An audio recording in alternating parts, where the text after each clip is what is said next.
to Grey County Life at Home. I'm one of your hosts, Rhonda Brown, and Mary Jane Murray. How are you today, Miss Mary Jane?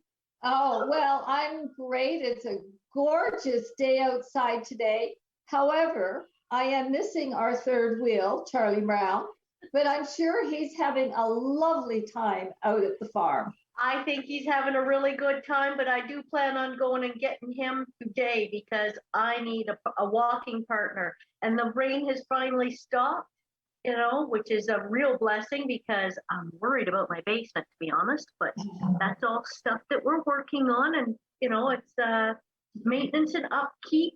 It's with a sunny day, I can get outside and do some more things, which would be nice. Oh, yes. I'm with all that rain, I'm just watching my grass grow. I just cut it and I have to cut it again. And it's all good. It's the satisfaction. Yeah, the satisfaction in seeing a cut lawn and clean windows is just, you just don't understand that as a kid growing up, that will give you an immense amount of pleasure. Oh, absolutely. And now that we're talking about the natural environment, of course, it brings out the wildlife. And we've had a few adventures with wildlife. I love the birds and our bird feeders. But also, as you're driving about in the back roads or maybe even on the main roads, you'll see some turtles trying to get from one side of the road to the other. And if you're able to stop safely and everything's good, then please help those turtles get off the road. Make sure that you continue their journey, put them to where they want to be, not where they started, because they'll just cross the road again.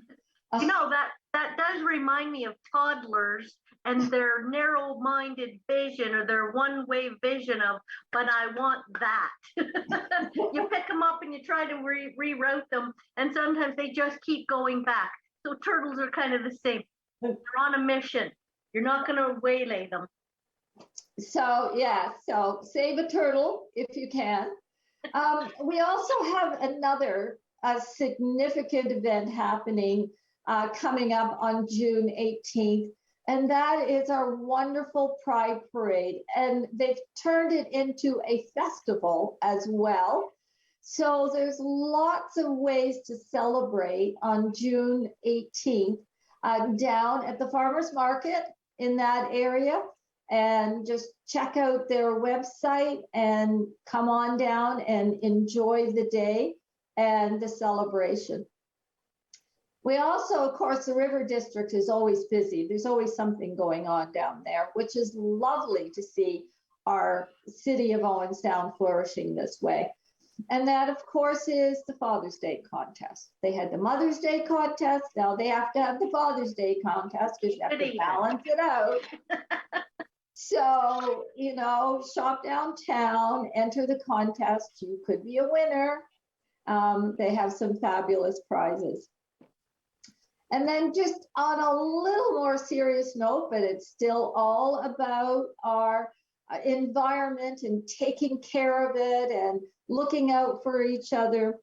The Climate Forum is doing an amazing job with their webinars and their workshops. And the next one coming up is Growing Roots in Local Government. And of course, with grassroots, it's really important. But the more voices we have in our community that that wants to see climate change action, it influences policy decisions. So they're Growing Roots in Local Government. It's Thursday, June the 16th at 7 o'clock. And of course, we're via Zoom, continuing that. And registration is required. So you do need to go to the website and register for that, I guess, just to have the capacity for their. So those are my little updates, all about celebration and and our environment. And I just had a quick phone call from the guys who are coming to take out our badly infected elm trees. Oh, wow. And hopefully, I said to them, you can't come at 11 o'clock. I'm filming. Chopping and sawing and making a bunch of racket. And hopefully none of those trees fall toward the house. I mean, these guys are really good. It's Beckett's trees. Yeah, They come I every don't hear year. that very often, just to put your mind at ease. I don't hear about that very often, thank goodness. Well, unfortunately, the emerald, the beetle, emerald borer beetle, has infected some of our trees, and so we have to have those taken out.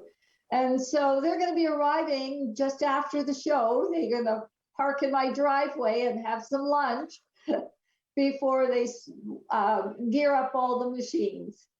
Well, and maintaining your property is always a good idea, because if you wait till everything's overgrown and falling down and causing damage, then you're only defeating yourself and the equity in your investment and the beauty of your property. You get to enjoy it when it's looked after.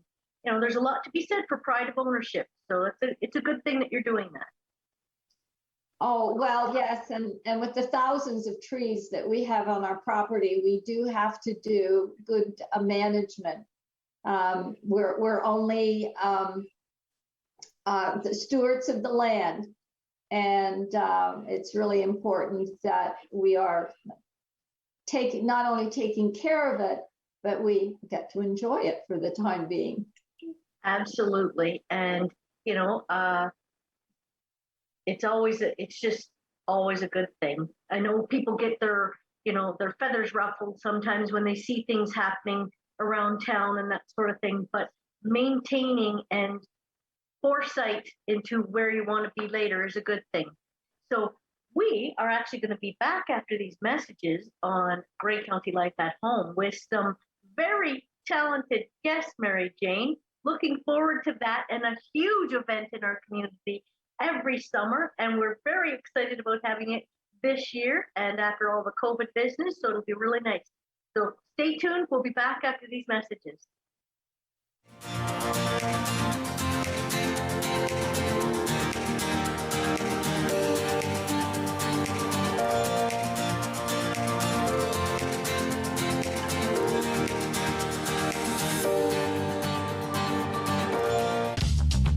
This program is brought to you by Ignite TV.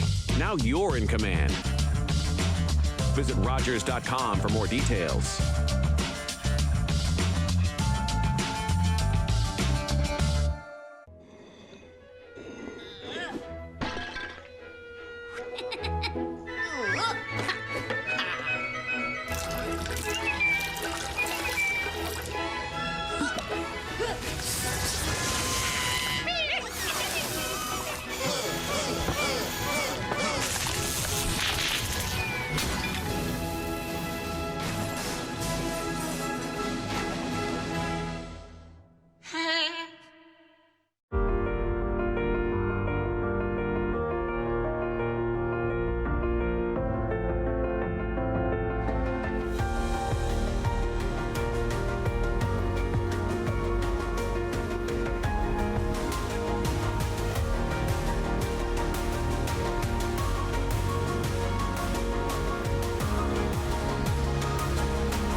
Hello everyone, your host Antoine Hashim here on the couch, and welcome to season 8. Yay! 8 seasons, and we got a lot of awesome guests coming up, so keep watching.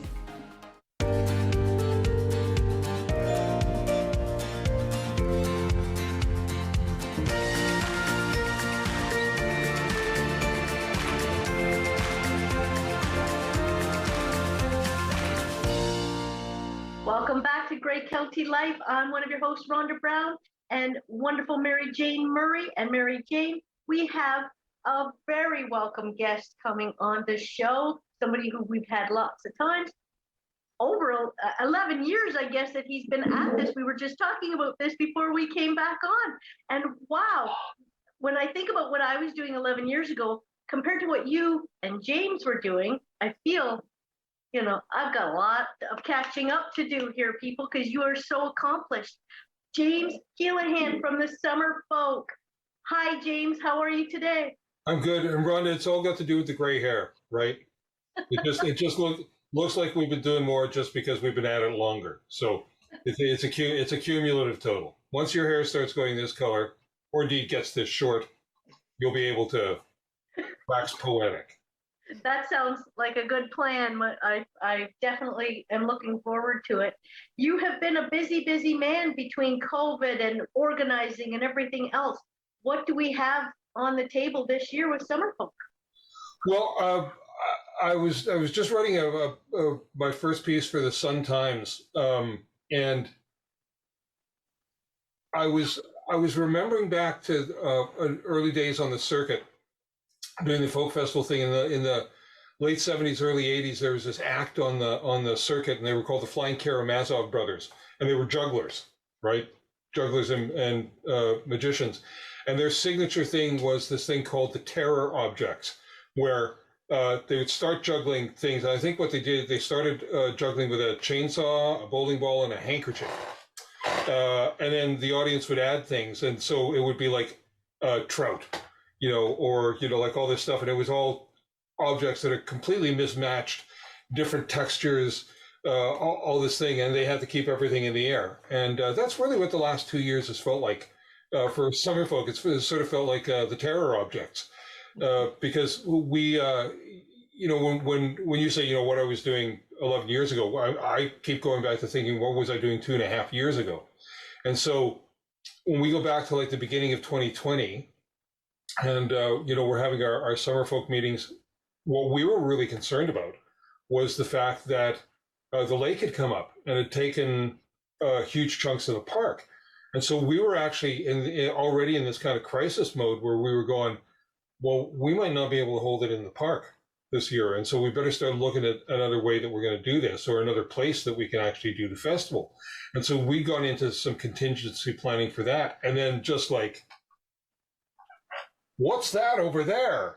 And within like 12 weeks, it's like, we're not having a festival this year. And like everybody else in the industry, musicians, venues, festivals, everything, we had to sort of try and reinvent ourselves and learn a whole bunch of new skills. So the first year in 2020, we did a virtual festival, a live streamed festival that was actually really quite successful. We had way more people viewing it than we thought.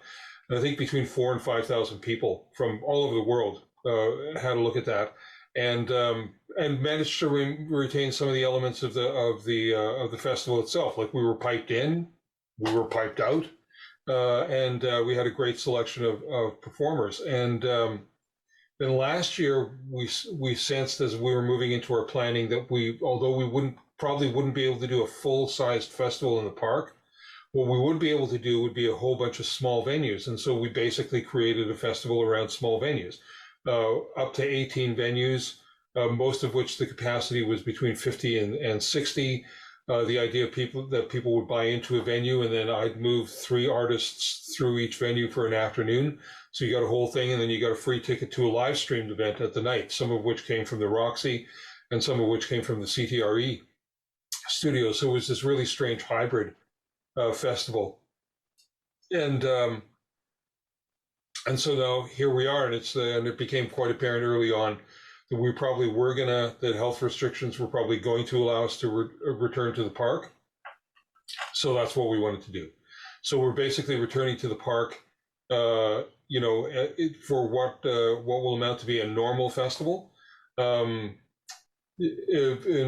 part of the booking thing is that I had a whole bunch of contracts from 2020 that we couldn't honor in 2020 because the festival didn't happen. So a lot of those people sort of came along to the 2022 festival, and we're going to gather in the park, and we're going to do Summerfolk the way that people have always loved Summerfolk. That is fabulous news. It is. It's really exciting to be able to have this in its traditional format. But it sounds like when you were juggling chainsaws and a handkerchief, where was the fireballs in all of that as well? The fireballs, although I don't drink, I believe that there were some fireballs hidden under a desk somewhere. Oh, I see. Well, you've got a great lineup this year of talent, and the variety is phenomenal. Just tuning in and checking out your website and who's going to be on. It's amazing, really, the number of artists and folk singers and songwriters who want to be part of this festival, just because it's so well organized and well established. Yeah, it's the truth. I mean, we never lack for applications. You know, usually we'll get a couple of hundred applications, and then that's in addition to people that I've already sort of got on my radar that I want to bring in, because I do want to bring in a wide selection of music, you know, and from different cultures, and even if it's songwriters, I try and get a different blend of songwriters, not all writing the same kind of thing, so that you get some really interesting stuff. So somebody like Amber McLean, who's probably not familiar to our audiences, she's from up around here in Smiths Falls, does you know, really kind of outside-y kind of theatrical kind of writing, piano, ukulele, and she's got an amazing stage presence. But the songs are not, you know, a lot of times are not living in a traditional song format that we think of verse, chorus, verse, chorus, verse, chorus. And she does a lot of looping with her act, which is when they have that pedal and they can sample sections of what it is they're doing and then build up a song live on stage with all kinds of other things. So you have a songwriter like Amber McLean, and then you have a songwriter like Matt Anderson, who's writing in a traditional kind of blues style, very Canadian folk style, you know, very powerful for what it is, but a totally different kind of song. So, you know, we go from, you know, the music of a group like Ocan, who are these two women who are originally from Cuba, who are going to be with us for this year. They play a hybrid of Cuban music. Bugat, who is from Colombia, originally playing a really interesting style of dance music that goes anywhere from cumbia to sort of traditional calypso with a horn section and everything else. So, you know, lots of songs to move and lots of songs to delight to. And if I was gonna, but there's also the voice, you know, and so I think we might have something queued up here for people, but I'd like to point out the voice of Irish Mython, who well known to Summerfolk audiences. And when she actually takes, you know, aside from the songs that she writes, when she takes her voice and wraps it around a tune written by someone else, there's just really nothing better. She is amazing. A hungry feeling came o'er me stealing, and the mice were squealing in my prison cell. And the old triangle went jingle jangle all along the banks of the Royal Canal. To begin the morning, a screwy lay bawling, get up, you bowsy, and clean out yourself. And the old triangle went jingle jangle all along the banks of the Royal Canal. In the female prison, there are 75 women, and amongst them I wish I did dwell. And the old triangle went jingle jangle all along the banks of the Royal Canal. I wish to blazes that they change me wages from 15 shillings to about £2.10. And the old triangle went jingle jangle all along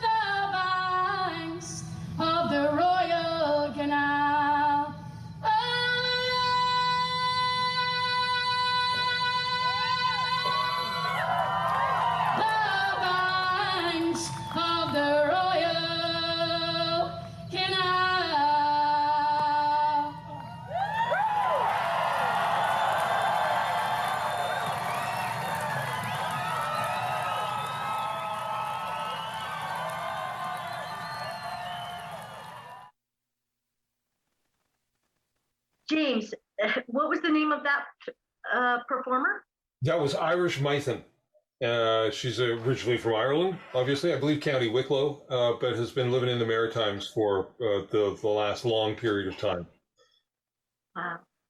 And an incredibly powerful voice, and an incredibly engaging performer.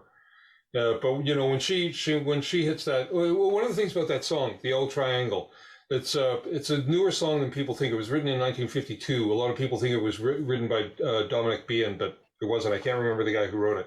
Anyway, that song was owned for a long time. Like the person who did the definitive version of it was a guy by the name of Luke Kelly from the Dubliners. And Luke Kelly passed on about 5 or 6 years ago now, sadly missed. But Irish sort of picked up the song, and now she is the undisputed owner of that song, since Luke Kelly's passing. So it's interesting in the folk tradition how songs get passed from performer to performer. Yeah.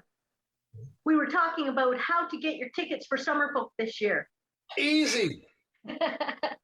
Easy. And I'm just wondering if the number is the same on that poster back there. Yeah. You can phone 1-888-655-9090 and talk to them about tickets, or you can go to the website, which is summerfolk.org, hit the little tab for tickets, and it has the whole rundown there, and it'll link you to where you can get your tickets for Ticket Pro. And, some people have been asking when certain people are playing, and although the total schedule isn't published yet, can't say that Chantel Kreviazek and Rain Maida will be playing closing out the Saturday night on the amphitheater stage. Matt Anderson will be closing out the Friday night on the amphitheater main stage, and Irish Mythen will be closing out the amphitheater main stage on Sunday. So that would be if you're going for those 3 acts, those are the nights that they're on. If you're only able to get sort of a one-day experience at Summerfolk. And we were talking about the layout, your logistics of the event this year is a little bit different. What are our changes? Well, we lost when the lake came up in 2020. We lost a whole bunch of the backstage area behind the amphitheater, and because there was so much flooding in the amphitheater, they had to raise the level of the ground in the amphitheater in order to facilitate drainage. And so we've lost that bottom row of seats along the stone wall at the bottom. We've lost those. So we've had to totally rejig how amphitheater is going to work and how we work the backstage there.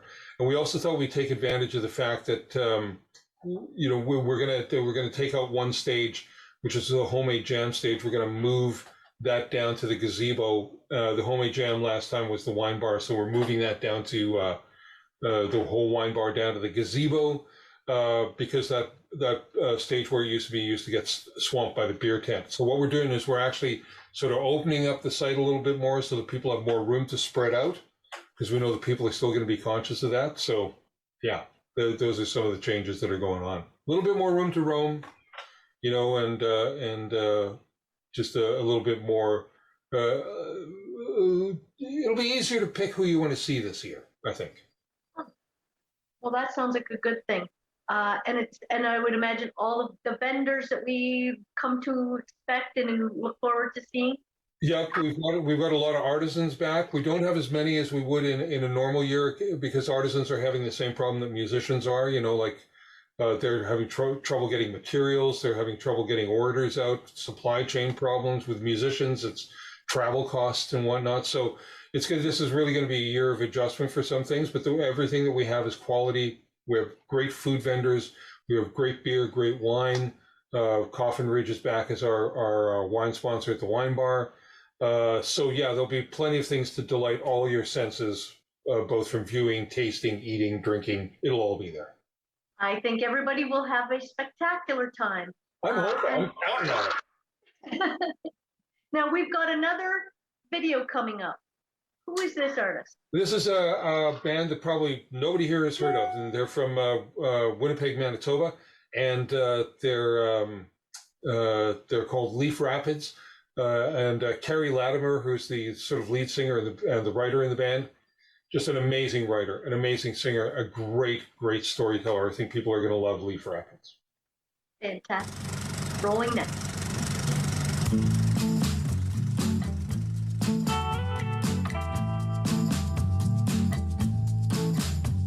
You've gotta go, I'm coming with you. We'll cross the new divide. You are my mystery, future and history. I'm always on your side, love. I'm always on your side.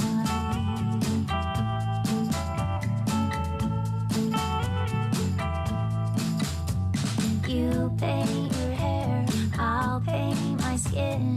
We'll paint the document. Makes no sense that a stranger's stamp conceal my true love's fate. Conceal my true love's fate. Call the children in, citizen alien. Tell them it's a vacation, citizen alien. Citizen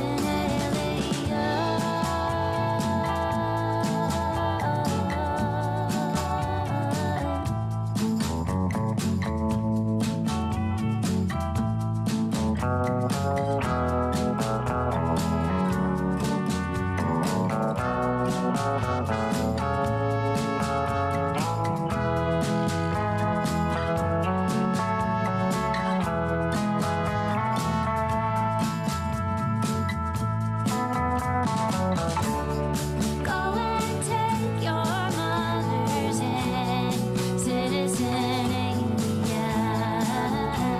We're going on a vacation, citizen alien. Citizen alien.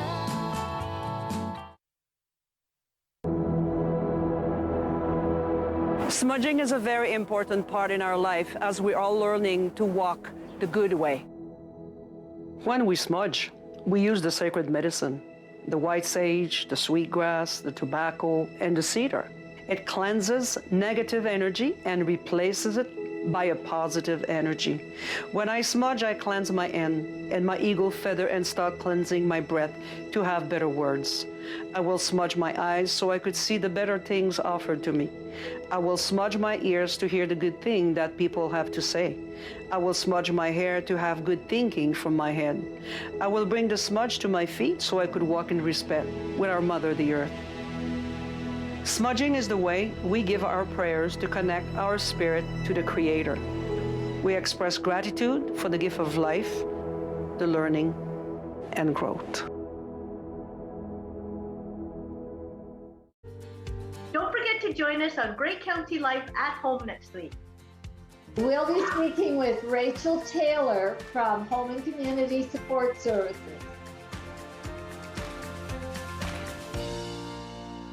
Focus better. Partner better. Sleep better. Breathe better. Love better. Work better. Friend better.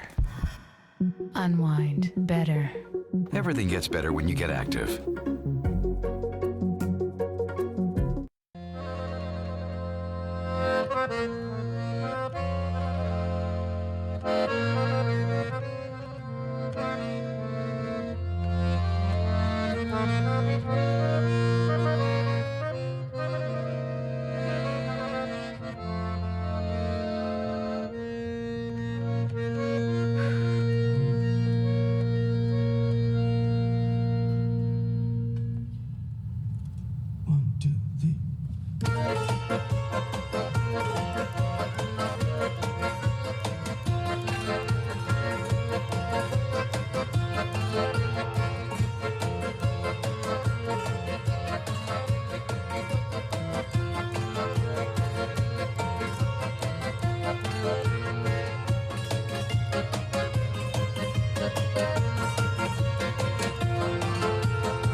Канаді ходжу, та й думку думаю, злетів би ми до краю, та крилиць не маю, злетів би ми до краю, та крилиць не маю, пустив би се в море, та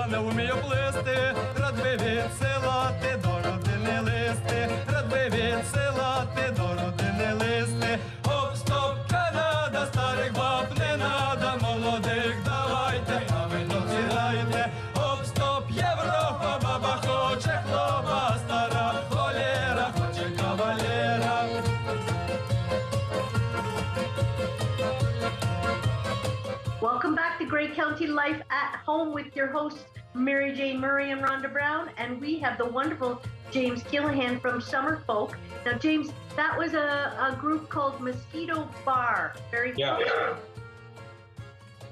Yeah, they're from down Toronto way, and they're one of the, sort of the break off groups from the Lemon Bucket Orchestra, who people have loved at Summerfolk in the past. Tanguy Roper, the accordion player, is the mind behind Mosquito Bar, and they come from mainly a Slavic, Middle Eastern kind of tradition, and they mash all that up.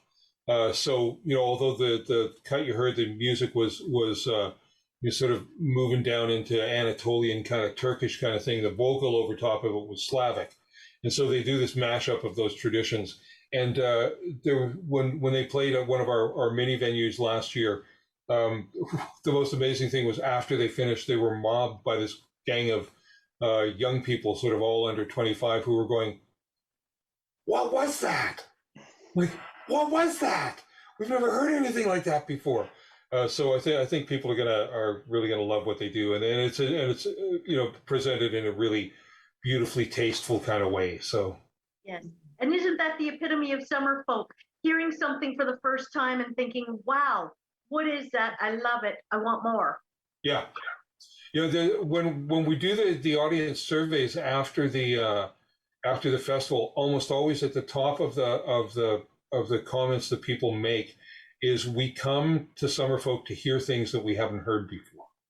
That they may have been attracted by one of the headline artists, but what they really want to do is they want to come away from the festival feeling like they personally made a discovery. Wow. Which Well, I think is a nice segue to where we're going to go next.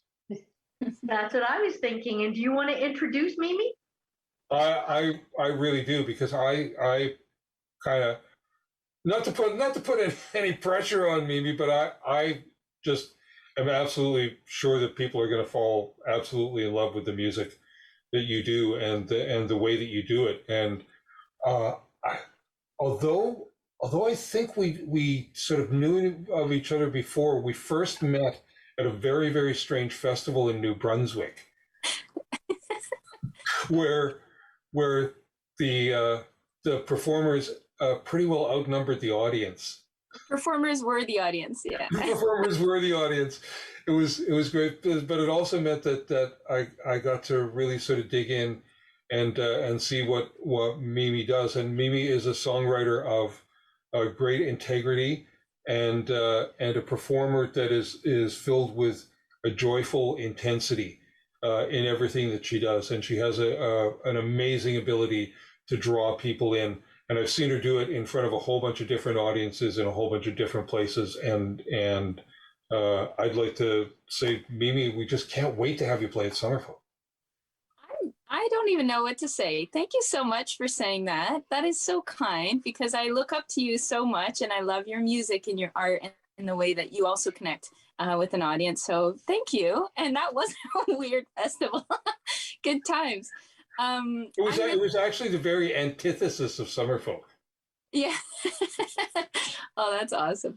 I'm really excited because we were supposed to do this, 3 years ago, and I feel like so many things have changed, and yet so many things have stayed the same. So I'm just so excited to be able to come to Summerfolk this year. Are you going to play a song for us now? Sure, yes, I can. I love the invitation. I'm going to play a song that was on my first album, and it's a song that I've carried with me for a little while because it talks about having courage. And I think during these last couple of years, we've had to be very brave in different ways. So maybe leave you with a little word of courage. Here's Courage, or Brave.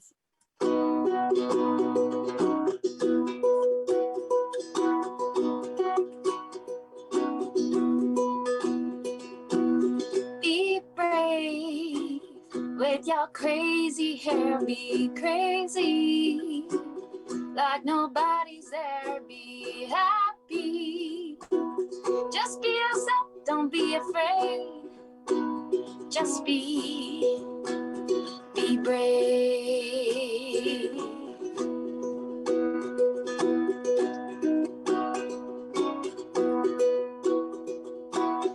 Be brave.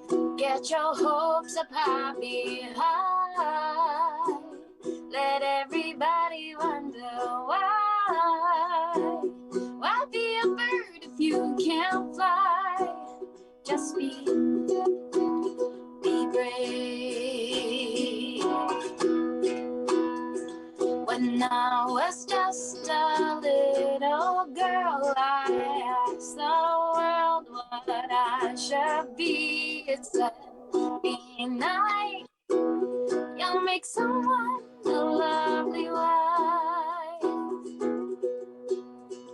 When I was just a little older, I asked a cloud what I should be. It said, be like me, be anything you wanna be.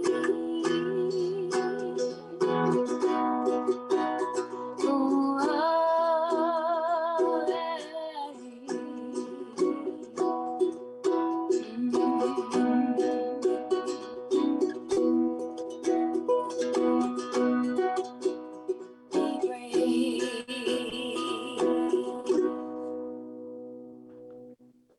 Wow. Wow. Oh, wow, Mimi, that is beautiful. And I have to say, I think I've heard my new theme song. Oh, you're so sweet. Thank you so much. This is like the early morning songwriter version. It's not that early in the morning, but it feels like it is. Thank you so much. Well, I think that really resonates, and it really resonates very strongly with me, because I think through the pandemic, I think a lot of us have kind of turned inward, and now we have the opportunity to start stepping out again. And for some people, they're a little more hesitant. And so being brave, I think, is just part of that coming out of the pandemic and starting to live life again. And one of the things I've said to Rhonda so many times, she hears this all the time, Rhonda makes me brave. That's so beautiful. Yeah. Yeah. So, Mimi, when are you on the stage at Summerfolk this year? Because I don't want to miss that. Yeah. I have it written down. Yeah, Saturday. Go. Right? Saturday from 12 to 1 at the Family Village, and Sunday 12:40 to 1:30 at the gazebo. And those are just a couple of the things. The one at the gazebo is Mimi's main concert. And when I said that we're rejigging the thing, so the gazebo stage now is basically going to be, it's the wine bar. And so the sort of seated area in there is about 300 people, but then there's many hundred more beyond that. And I'll be dropping Mimi into a couple of workshops with some other people. I'm just finishing the workshop schedule now. And I don't, Mimi, do you know Amber McLean? Yeah, I think we played a showcase together in France like 10 years ago. Yeah, well, I think you'll be playing together again this year. Oh, awesome. I've got a little workshop thing worked out. Not a little workshop thing, it'll be a great workshop. And then we also have a tradition at Summerfolk of, because there's so few main stage slots, we have so many performers and so few slots that some performers, if it's our first time their first time with us, they're not actually on the amphitheater stage, but we do these things called tweeners. And I think I've got Mimi slated in for a 15 to 20 minute slot on the main stage on Friday night, right before Matt Anderson. Thank you very much. And so yeah, that'll be people's introduction to Mimi there, and I expect her to be mobbed for the rest of the weekend. I'm so excited. Honestly, it's been hard not being able to perform, because since I was a kid, being on stage and connecting with audiences, and that's kind of how I connect to this world. So every time that I get to play music, I'm truly and honestly very grateful. And this is going to be definitely a summer highlight for us. So thank you so much for having us. Our pleasure. Absolutely. I have to say, when you made the statement there, Mimi, that was on a showcase in France 10 years ago. My mind is just, wow, what an amazing life you've led. It would be really nice to get to know you better. What started you in music? Thank you. It's interesting because a lot of people have like a moment of when they decided to do music, but apparently I started singing and performing before I could speak. So I think because I have such a big family, I kind of came into our family as the entertainer, and I always put on shows, my poor family. So, you know, it wasn't like a conscious moment of like, I think I'm going to do music. I think I was brought into this world with that. And it's definitely the way that I relate to the world. But I definitely decided to become like a full-time artist. When I was in grade 12, I started working on my first album with a producer in Toronto. And since then, I've been able to, you know, just kind of follow that flame that I had inside of me when I was younger. I always wanted to be a rock star when I was a kid. You know, when they ask you what you want to be when you grow up, yeah, I still want to be a rock star. I don't know. Wait, I sense another workshop coming up. Sure. I like the fortune teller in the group today. I sense something coming through. Yeah, maybe a workshop called "I Want to Be a Rock Star," and it's like we'll take all the you know, sort of folkies, and we'll put a big band behind them. Let's do it. I'm there. I'm there. Well, that's one of the things about Summerfolk is that it's so eclectic.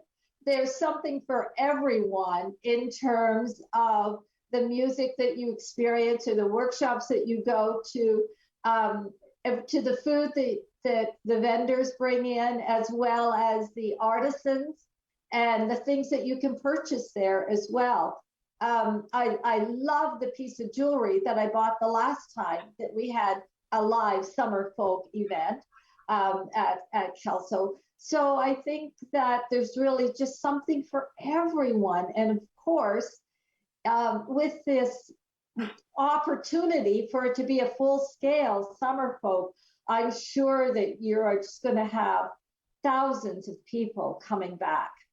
Yeah, and you know, again, for Mimi, who's there for the first time, we do pride ourselves on it's the Summerfolk Music and Crafts Festival. So there is this fantastic artisan village where a certain amount of your paycheck is going to be left behind, and, because there's all kinds of stuff there from you know, people doing fine art, and again, you know, tons of jewelry, tons of textile things, lots of interesting fashion design. Even some instruments for sale. So there's notice you can also have your tarot done, which I'm definitely going to do. Yeah, I'm in. I'm in too. And then over on the food side of things, which we got all kinds of different food, and some of the favorites coming back. The infamous and much craved Indian taco will be showing up again, doing their thing. People will be able to get their angel fries, you know, lots of different coffees, lots of different wood-fired pizzas, you know, just something for every taste there as well. Wow. That sounds like fun. I wonder if they're taking tenants, because it sounds like I might just want to never leave. Well, you know, that can be arranged. But I mean, who's going to tend your garden? Yeah, well, you know what? I'm very lucky. I have amazing neighbors who I was looking at my calendar going, all right, I need somebody to be here because I'm not going to be here very much. So that can be arranged. No pressure. Yeah. So one of the things we've talked all around Summerfolk, but we've not mentioned the dates. August 19th, 20th, 21st. That's August 19th, 20th, and 21st. Yes. Sounds like that's the weekend to be in Owen Sound and at Summerfolk this summer. Absolutely. And we know some people have been sort of holding off on buying tickets until they figure out what's going on with the Kelso Beach campground, but we've been assured by the city that the reservations will be open for that sometime, you know, basically in mid-June. So, you know, the campground will be open. They're expanding it to 100 spaces apparently, yeah, we should have more room for people to camp over there. Well, I think that's really important because the campground has always been full for Summerfolk. That's when we know Summerfolk weekend is starting, and they usually start arriving Tuesday, Wednesday, Thursday, like they're all parked and ready to go for Friday night kickoff and all the way through. And some don't leave until the following Tuesday morning. Like that is an important piece. Yeah, the jam is definitely on. So, James, is there anything else that you want to? Oh, we're getting the highlight from Rhonda that we have 1 minute left. Is there anything else that you want to tell us? I just think that it's time for us to get back and enjoy the community of listening to music together, and no better place than doing it by the shores of Georgian Bay. We have our beautiful beach. We have a beautiful park. We have beautiful music, and let's reunite. That sounds fantastic, James. Thank you so much for coming on and giving us an update of what's happening this summer with Summerfolk, August 19, 20, and 21. We cannot wait to see you, Mimi, on the stage. Really looking forward to that. Can't wait. And all the information you can get at www.summerfolk.org. Fantastic. See you next week on Grey County Life at Home. Bye for now. October 5th, 2014, my daughter was hit by a train. She was walking along the sides of the tracks, and it shattered her world.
Are you the type who would keep going or stop? It's not easy to stop when you have an addiction. Legalizing cannabis won't stop addiction. It trivializes its consumption. Let's be vigilant. If you need help, visit portage.ca.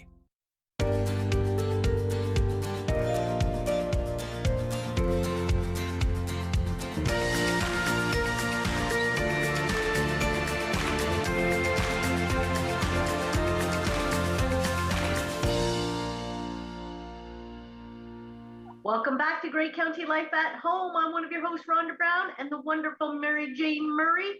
And Mary Jane, it's our favorite segment, Adorable Adoptables with Renee. Once again, we've got a couple of really cute actors here, Oscar and Axel. These two little guys are a bonded pair. They are 8 months old, and they're, of course, guinea pigs. Quite often, guinea pigs don't come in as a pair, and we encourage people with guinea pigs to take guinea pigs, because the reality is they are an animal that is used to living in a group setting. They're a herd animal, and they like to have a buddy. So if you want a happy guinea pig, you really need two guinea pigs. These two, whether they're genetically related or not, because I don't know the answer to that. People ask me that. I'm like, I have no idea. They are now brothers, and they are cohabitating, living a happy life together. So yay for that. These two little guys came to us, of course, as an owner surrender, which is always sad for us, but at the same time, we're glad that we were here to help them. Additionally, it gives us a little bit of information. We know that they were purchased at a young age from a pet store, and the children, of course, lost interest, and they ended up here. We like to remind people when we have pocket pets that we do take pocket pets for two reasons. Number one, we can help you when you don't want them anymore. But additionally, with a good alternative for people to adopt from us as opposed to the pet store. Without getting into all of the politics behind all of that, we'd like to remind people that when you adopt from us, you're making space for somebody else to come in. So that's a huge bonus. Additionally, you know what you're getting at the end of the day. We have some history on them. We know what they're growing into. We know whether or not they're handleable. And you save yourself some money. For example, these two guys come with their enclosure, which is a fancy one, I might add. So it's a huge bonus for somebody. They come with their food and their shavings and their bedding, and they come with some toys. And they even come with a cute little roll around ball so they can wander around the house. So these are the sort of things that you wouldn't necessarily get if you purchase them somewhere else. And if you're somebody who's on a bit of a budget, which a lot of us are these days, myself included, it's a good way to get yourself a whole lot of stuff. We don't have a fee for a pocket pet. It's just not something that we do, but we do, of course, appreciate donations, and we do take them. But at the same time, if you're somebody who's maybe not got the extra, we understand that too.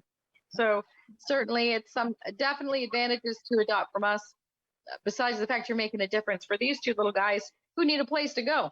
They do have a home, they just got a place to park it, right? You just got to find somewhere to park it. As you can see, they're quite well attached to each other. They are quite literally almost attached to each other as they sit here, which is good.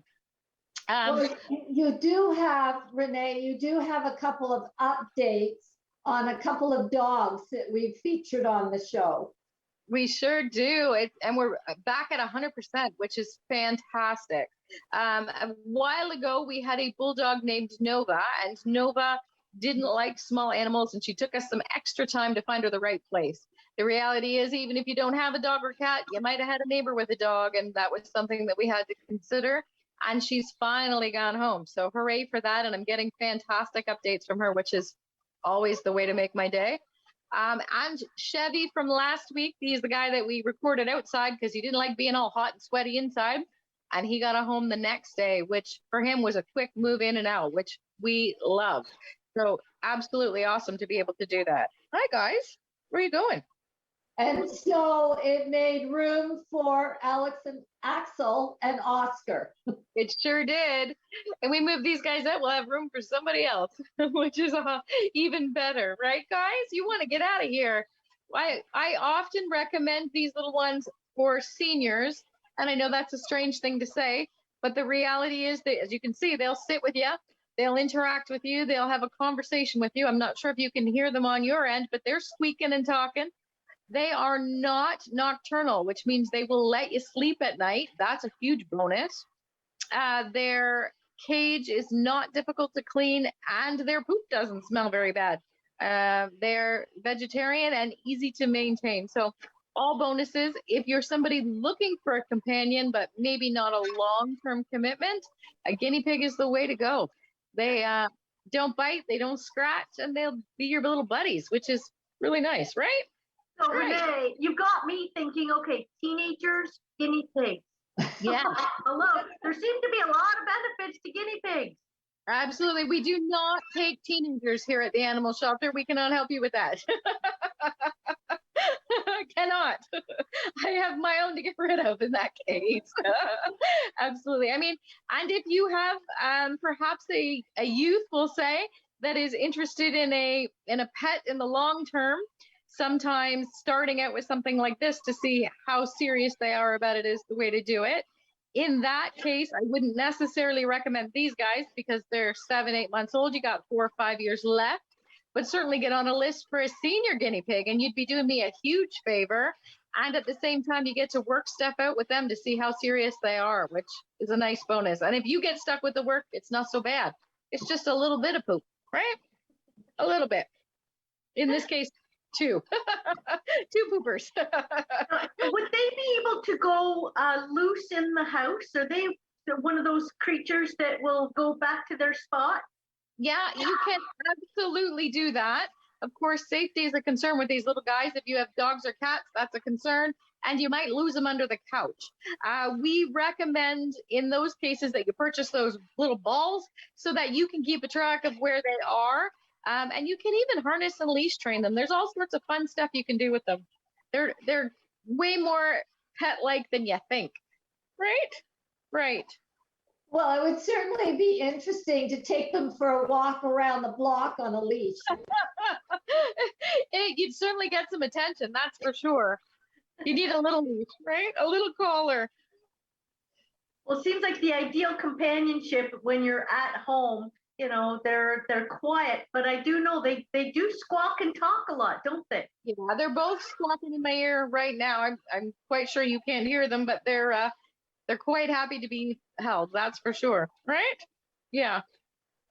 So if somebody's interested in these little creatures, they would give you a call, make an appointment. We're still doing appointments at the shelter, correct? Appointments are fantastic. They help us provide better service, that is for sure.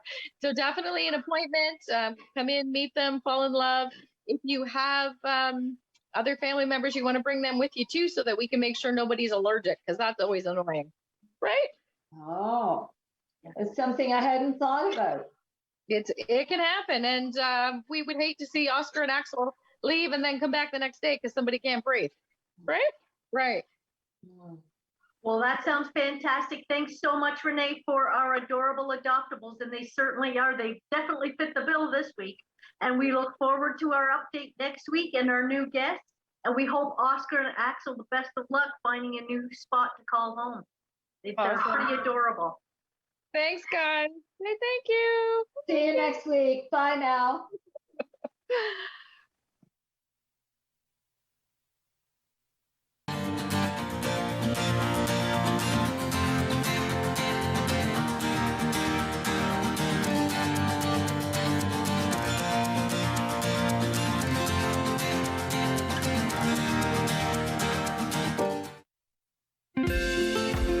Call the Rogers TV viewer response line, email us, or connect with us on social media.